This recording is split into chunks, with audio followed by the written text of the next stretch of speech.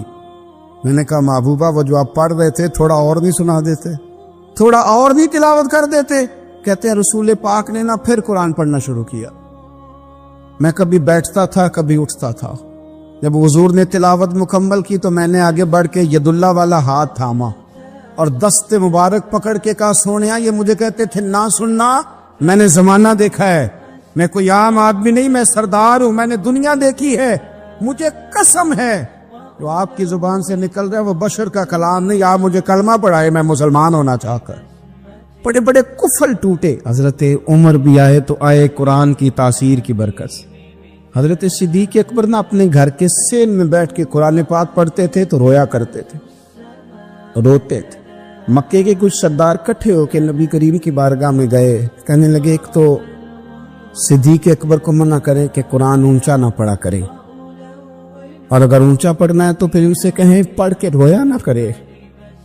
حضور نے فرمایا اپنے گھر میں بیٹھ کے پڑھتا ہے روتا ہے، تمہیں کیا ہے؟ یا رسول اللہ یہ ابو بکر صدیق جب قرآن پاک کی تلاوت کر کے روتے ہیں نا تو ہماری بچیاں بھی رونے لگتی ہیں، ہماری عورتیں گھر کا کام کاج چھوڑ کے تو صدیق اکبر کے دروازے پہ کھڑی ہو کے روتی رہتی. حضور ان سے کہیں یہ قرآن سے جو شغف ہے ان کا، کہاں گئے مسلمان جو قرآن پڑھنے والے تھے، کدھر گئے؟ سارا کچھ ہی ہمارا موبائل لے گیا. میں کس طرح یہ بات بیان کروں کہ کچھ لوگوں نے رمضان میں بھی قرآن پاک ایک بھی ختم نہیں کیا، رمضان شریف میں بھی ایک قرآن پاک کی توفیق نہیں ہوئی. لے گیا سارا کچھ، ہماری خوش گپیاں. کمال ہو گئی، ہم نے سوچا ہی نہیں، فکر ہی نہیں کی. سنگیو واپس آؤ، قرآن پاک سے پیار کرو، قرآن پاک سے محبت کرو، قرآن کی تعلیم حاصل کرو. لوگ کہتے ہیں میں بوڑھا ہو گیا ہوں، زبان موٹی ہو گئی ہے، قرآن کیسے سیکھوں؟ 38.5 سال کی عمر میں کلمہ پڑھا حضرت صدیق اکبر نے. کچھ صحابہ ان سے بھی عمر میں زیادہ تھے، تو بڑی عمر میں دین سیکھا کہ چھوٹی عمر میں سیکھا؟ ہمیں کیا ہو گیا ہے؟ قرآن پاک کی طرف توجہ کرو. میرے نبی پاک علیہ السلام نے فرمایا اس قرآن کی برکت سے اللہ قوموں کو عروج عطا کرے گا، اس کی برکت سے ہی قوموں کو زوال ہوگا. حضرت عائشہ صدیقہ کہتی ہیں حضور رات کو نماز کی نیت باندھتے تھے تو ایک ہی آیت پڑھتے تھے، ساری رات ایک ہی آیت پڑھتے رہتے تھے، روتے رہتے تھے. اور جب حضور روتے تھے تو جس طرح ہنڈیا ابلے تو آواز آتی ہے، اس طرح حضور کے سینے سے آواز آتی تھی. جبیر بن مطعم کہتے ہیں میں بدر کے قیدیوں کے بارے میں بات کرنے آیا حضور سے، نبی پاک مغرب کی جماعت کرا رہے تھے. جب میں مدینے پہنچا تو مسجد نبوی کے باہر کھڑے ہو کے میں نے حضور کی تلاوت سنی. فرماتے بس میں تو بات کرنے آیا تھا نا، تو وہ آیتیں سنی تو مجھے یوں لگا مجھ پہ بجلیاں گر رہی. کون ہے جو میرے دل کے کفر اور کفل دھو رہا ہے؟ بس قرآن سنتا گیا اور رب مجھے ایمان کی توفیق عطا فرماتا گیا. میں نے کلمہ پڑھ لیا، مسلمان. قرآن ہی ہمارے ہر مسئلے کا حل ہے. میں کیا کروں؟ قرآن پڑھتے ہیں ہمارے ہاں پر قبروں پہ پڑھا جاتا ہے، پر ختموں پہ. کیا قرآن پاک کا یہ حق نہیں تھا کہ وہ شادی والے دن بھی پڑھا جاتا؟ کیا قرآن پاک کا یہ حق نہیں تھا کہ وہ اسمبلی میں بھی پڑھا جاتا؟ قرآن پاک نہ شکایت کر رہا ہے، شکایت کرتا ہے کہ ان لوگوں نے نا مجھے ختموں پہ پڑھا ہے، اسمبلی میں نہیں پڑھا. وزیر اعظم کے خطاب سے پہلے تلاوت ہوتی ہے تو یہ تلاوت کے بعد یہ اعلان کیوں نہیں کرتے کہ ہم کریں گے وہ جو قرآن کہے گا؟ صدر کے خطاب سے پہلے تلاوت کراتے ہو تو یہ کیوں نہیں کہتے کہ اب ہوگا وہ جو قرآن کہہ رہا ہے؟ اسمبلی کا اجلاس تلاوت قرآن پاک سے شروع کرتے ہو تو یہ بھی تو کہو نا قرآن کے مطابق فیصلے ہوں گے. عدالتوں میں قسمیں اٹھانے کے لیے قرآن رہ گیا ہے، اس پہ ہاتھ رکھ کے کہو جو کہوں گا سچ کہوں گا.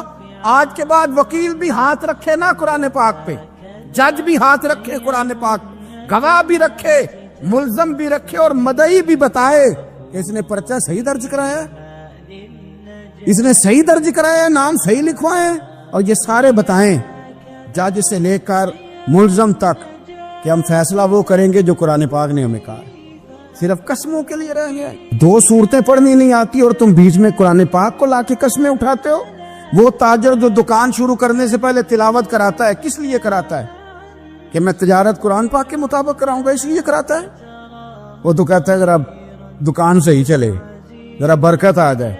برکت نری تلاوت کرانے سے نہیں آئے گی، قرآن کے مطابق تجارت کر، پھر زیادہ برکت آئے گی. نبی پاک صلی اللہ تعالی علیہ وسلم کی حدیث اور روایت کرتے ہیں حضرت سلمان فارسی رضی اللہ تعالیٰ عنہ، اور ساتھ ہیں سیدنا بلال حبشی رضی اللہ تعالیٰ. فرماتے ہیں ہم نہ گھر سے نکلے، حضور نے فرمایا ذرا جلدی چلو، ایک ضروری کام ہے. فرماتے ہیں بڑی تیزی کے ساتھ آج روٹین سے ہٹ کر محبوب نے تیز تیز قدم مبارک اٹھائے، تیز تیز.